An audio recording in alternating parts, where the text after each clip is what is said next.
안녕하세요. 저는 고려대학교의 홍지혜라고 합니다. 현재 바이오의공학과 8학기에 재학 중에 있고요.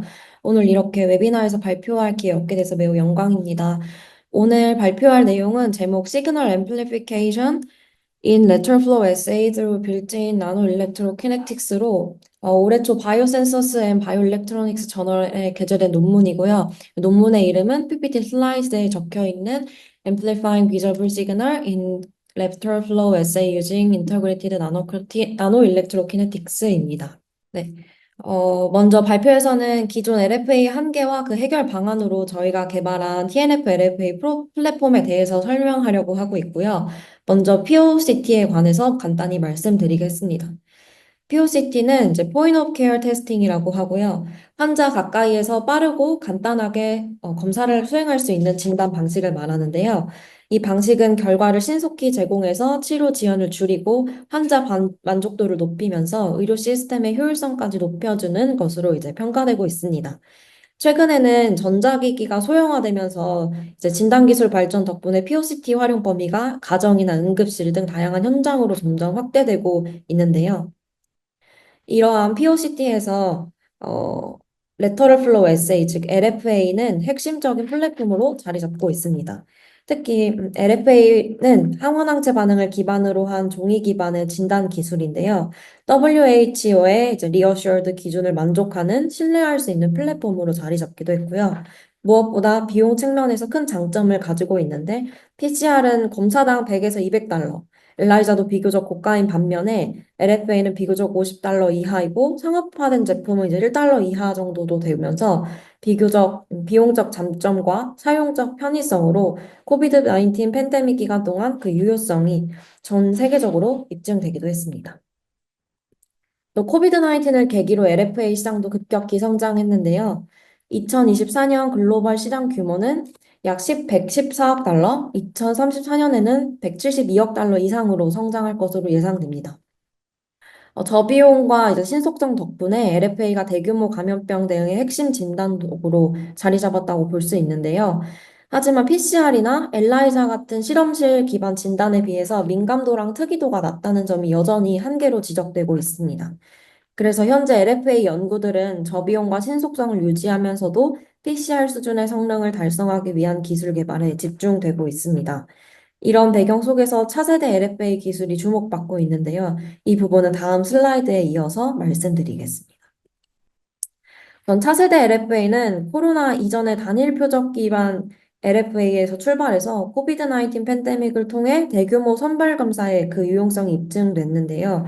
이제는 PCR 수준의 민감도와 특이성을 목표로 핵산 검출, 이제 크리스퍼캐스19, 그리고 그 등원 중폭과 같은 기술들이 LFA에 접목되고 있습니다. 또 여러 병원체나 바이오마커를 이제 동시에 검출하는 다중 표적 진단, 그리고 스마트폰 판독과 AI 기반 분석, 클라우드 연계까지 결합된 플랫폼으로 진화하고 있습니다.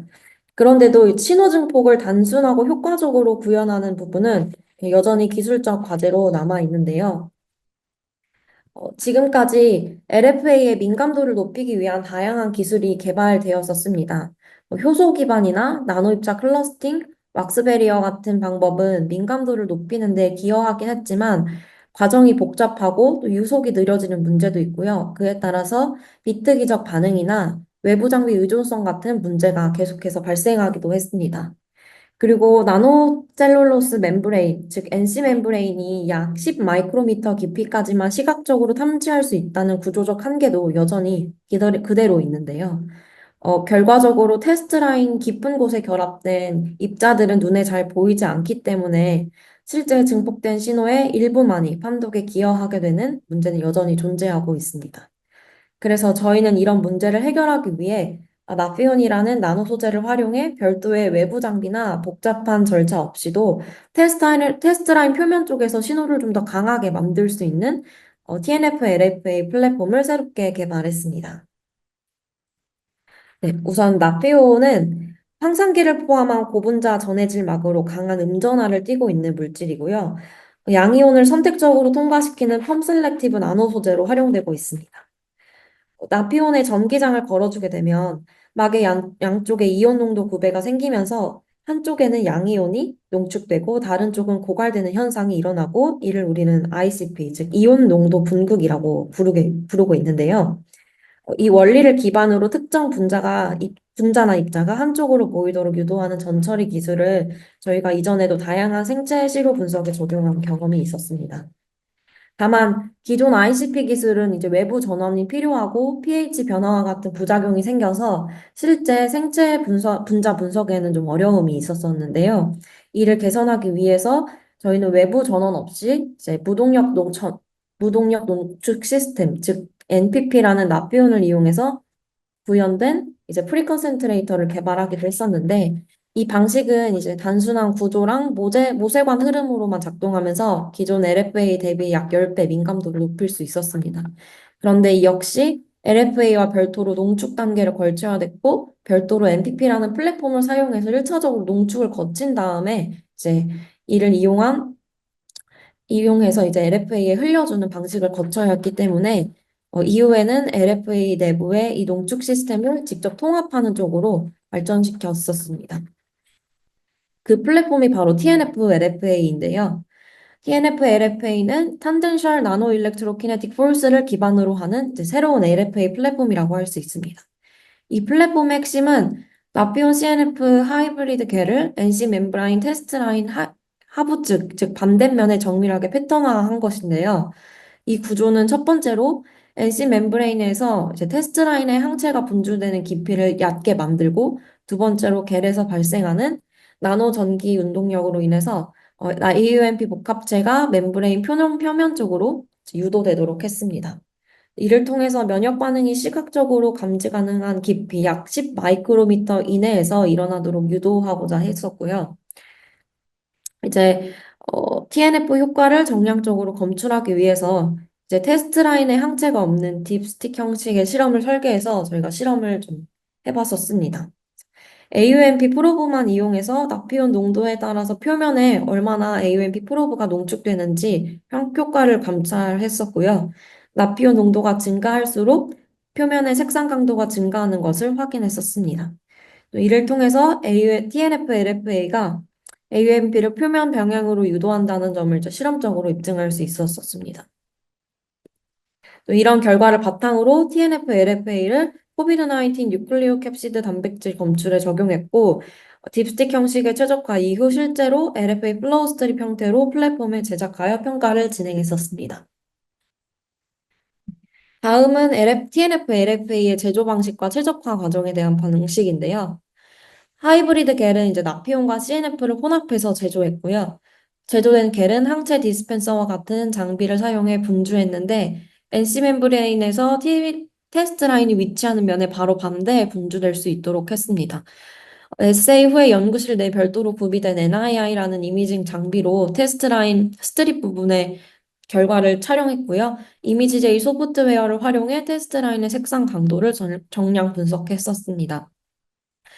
신호증폭 및 비특이적 반응을 최소화를 위해서 겔 조정 최적화 실험에서는 나피온이 이제 0.5% 이상일 경우 비특이적 반응이 증가하는 경향을 보였고 CNF는 0.1% 농도에서 가장 높은 신호와 안정성을 확보하게 되었습니다.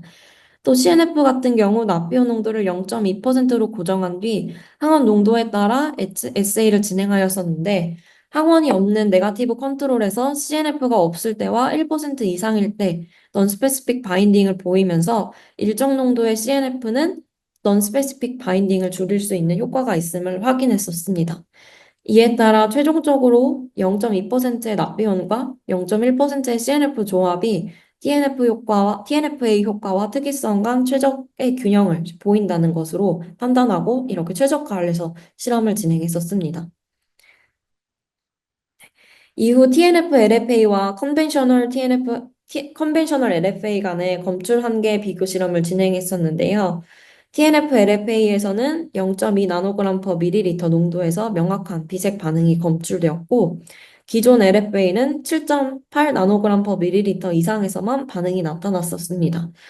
이로써 TNF LFA는 기존 대비 약 32.5배 낮은 항원 농도에서 검출이 가능함을 확인했었고요. 다음으로는 개발된 TNF LFA가 실제 환자로부터 채취한 샘플, 비인두나 구인두 면봉 샘플에서도 기존 LFA에 비해 사르스코브2 핵산 단백질을 정확하고 민감하게 검출하는지 확인하려고 이제 임상 샘플 검증을 시행했었습니다. 임상 샘플 검증을 위해서 코비드-19 확진자 10명과 음성 대조군 5명의 비인두, 구인두 면봉 샘플을 사용하였고요. 각 샘플은 저희가 개발한 TNF LFA와 비교 대상인 컨벤셔널 LFA로 3회 반복 측정했고 총 45개의 결과로 저희가 그래프를 플로팅 해보았습니다.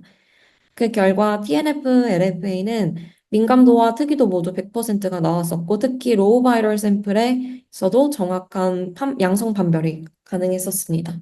또한 다양한 5가지 군의 이제 어, 호흡기 바이러스에 대해서도 셀렉티비티 테스트를 해봤었는데요. 특히 여기서도 모두 음성으로 나왔었고, 저희 플랫폼이 코비드-19에 대해서, 특히 사르스코브2 바이러스에 대해서 높은 선택성이 나왔다는 것을 입증하였었습니다.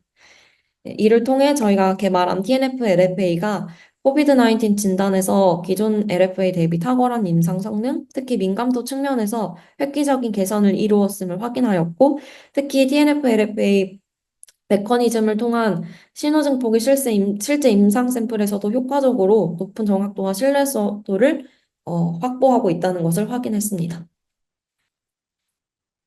네, 마지막 실험 피규어인데요. 저희가 이제 TNF LFA 기술이 기존 LFA에 대비 항체 사용량을 줄이면서도 이제 동등하거나 더 우수한 성능을 유지할 수 있는지도 한번 확인해 봤었습니다. 왜냐하면 항체는 LFA 생산 비용의 상당한 부분, 약 59% 정도를 차지하기 때문에 가장 비싼 구성 요소 중 하나로 자리 잡고 있는데요. 이를 줄이는 게 LFA 생산 비용 절감에 큰 의미가 있을 거라고 생각했었고, 저희는 TNF 메커니즘으로 검출 입자를 테스트 라인 표면에 가까이로 농축시켜서 신호를 증폭시킬 수 있었기 때문에 항체량을 절반으로 줄여도, 즉 테스트 라인에 컨주게이트 항체를 잡는 항체량을 절반으로 줄여도 기존 LFA보다 더 나은 결과가 있을 거라는 것을 기대했었습니다. 그래서 셋업 1은 TNF LFA의 기존 농도의 항체를 사용한 조건이고요. 셋업 2는 TNF LFA의 절반의 항체를 사용한 조건, 셋업 3는 이제 컨벤셔널 LFA를 의미하게 됩니다. 실험 결과 셋업 2, 즉 절반 농도의 테스트 라인 항체를 깐 TNF LFA가 기존 LFA인 셋업 3보다 더 높은 신호 강도를 보였고, TNF LFA가 항체 사용량을 절반으로 줄이면서도 기존 대비 더 우수한 성능을 유지할 수 있음을 확인했었습니다. 또한 테이블로 비용 분석을 좀 해봤는데요. TNF LFA 같은 경우는 테스트 라인 항체를 절반으로 줄였을 때 스트립 하나당 생산 비용이 약 26% 정도 최종 감소하는 결과를 보였었습니다. 그래서 이 테스트 라인에 깔렸던 나피온과 CNF 하이브리드 겔을 향후 컨트롤 라인에도 적용을 한다면 컨트롤 라인 항체도 줄어들여서 약 40% 이상의 비용 절감 효과를 일으킬 수 있을 거라는 것도 예측이 되었었습니다. 처럼 저희가 개발했던 TNF LFA가 성능뿐만 아니라 비용 효율 면에서도 경쟁력이 있음을 확인할 수 있었고요. 네, 결과적으로 이제 외부 장비 없이도 LFA의 시각적 감도 한계를 극복할 수 있는 플랫폼이 되었다라는 결론이 나왔었고, 또 CNF 하이브리드계를 이용한 TNF 메커니즘을 통해서 검출 입자를 테스트 라인 표면에 농축시켜서 신호를 증폭했으며 32.5배의 센시티비티 향상과 100%의 임상적 민감도 특이도 달성을 하였었습니다. 또 비용 절감과 생산성 또 확장성 측면에서도 경쟁력 있는 플랫폼으로 평가되었다고 생각했기 때문에 저희가 향후에는 해당 기술을 다양한 감염병 진단이나 다른 질병 타겟에 적용해서 상용화를 향해 발전시켜 나갈 계획 중에 있습니다. 저희 연구는 이제 MBSL이라는 고려대학교 바이오의공학과의 윤대성 교수님 연구실과 이제 엠헬스 랩이라는 KU키스트 이정훈 교수님 연구실 공동 지도 아래서 연구가 되었고요. 이제 한국연구재단과 다양한 학교 그리고 현대차 정문구재단의 이렇게 지원 아래서 진행이 되었었습니다. 이상입니다.